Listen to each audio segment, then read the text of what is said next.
Welcome to the deep dive. Today we're tackling privileged access management, PM for short. That's right.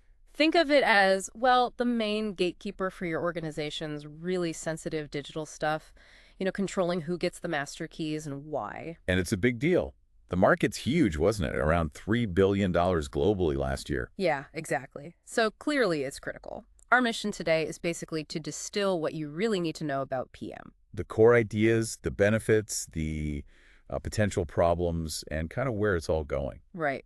Based on the materials we've looked at from various places, including Stanford University info. It's had quite an evolution, actually. The first need was, well, simpler, just managing admin accounts, privileged user management, or PUM, PUM, okay. sharing accounts. That quickly showed its security downsides. I bet. What's interesting is how compliance really drove things. I pay back in '96 for healthcare data. Right. And GDPR much more recently. Exactly. They added realty to needing control and, crucially, auditing of privileged actions, especially complex in healthcare systems. Then the cloud happened, late 2000s. Yep. AWS, Azure, GCP. PAM solutions had to adapt fast.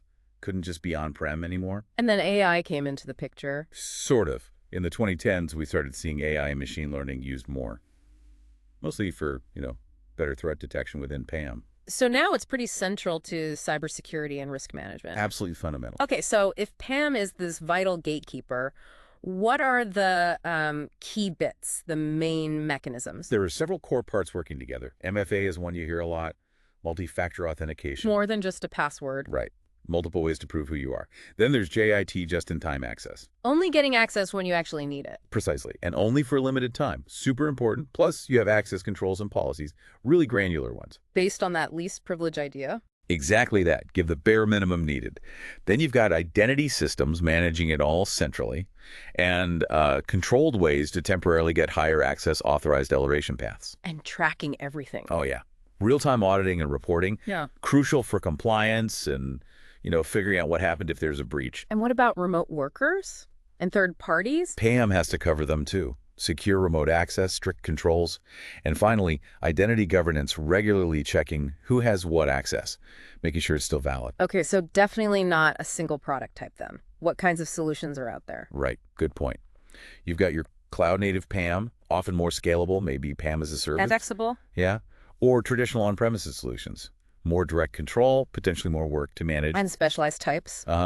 Privileged session management that's like recording what admins do. Very useful. Like a flight recorder? Kind of. Yeah. Then there's specific stuff for managing third-party vendor access, always a risky area, and solutions focused purely on compliance management, HEPay, SOX, PCI DSS. And the AI element again. Increasingly, yes, using machine learning and behavioral analytics to spot weird activity, things that don't look right. So tying it all together, why go through all this complexity? What are the real wins? Well, the biggest one is just better security. Limiting damage, protecting critical systems by enforcing least privilege. Makes sense. And compliance. Huge for compliance. Yeah. Gives you those audit trails you need for GDPR, APA, PCI GSS, all of them. What about insider threats? It helps reduce that risk significantly. Just having visibility into what privileged users are up to is a deterrent. You get much better visibility and control overall. And maybe less manual work. Definitely. Automating access controls reduces the admin burden and, importantly, human error. Plus, if the worst happens, those detailed logs are gold for incident response. But it can't be perfect. Are there risks or limitations? Oh, for sure. Failing on compliance or having a breach because PAM wasn't adequate, that can mean serious financial pain, fines, legal fees. Yeah. And insider threats aren't eliminated completely. If it's not set up or monitored right, misuse can still happen, data breaches, operational disruption. So compliance failures are still a risk. Always. If you don't secure privileged accounts properly, you risk penalties under those regulations we mentioned. And, the threats themselves keep evolving. Attackers target these accounts. And just getting it implemented, that can be tough. It can be a challenge. Assessing the real risks, prioritizing, allocating the right resources to actually implement and maintain a strong PAM system, it takes effort. Looking ahead then, what's next for PAM? What are the big trends?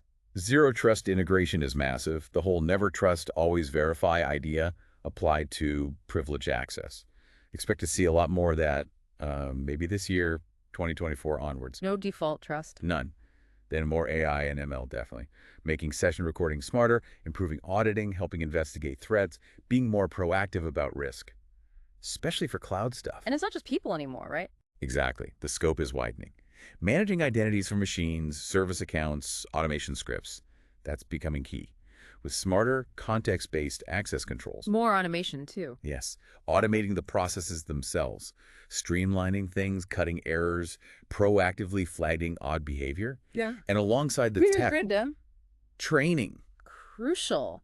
You need employees to understand why secure access matters. It complements the technology. So PM is clearly vital. Yeah. And it's constantly changing. It's way more than just ticking boxes for auditors. It's fundamental protection for your most valuable digital assets. And understanding the benefits and the challenges is really key if you want to implement it effectively. The future seems to be about, well, more integration, more automation, and a broader view of identity. Which brings up a really interesting thought for you to consider. As we see more non-human identities, machines, scripts, AI needing privileged access in our IT systems, how do organizations need to adapt their PAM strategies? How do you ensure security covers everything without slowing down innovation?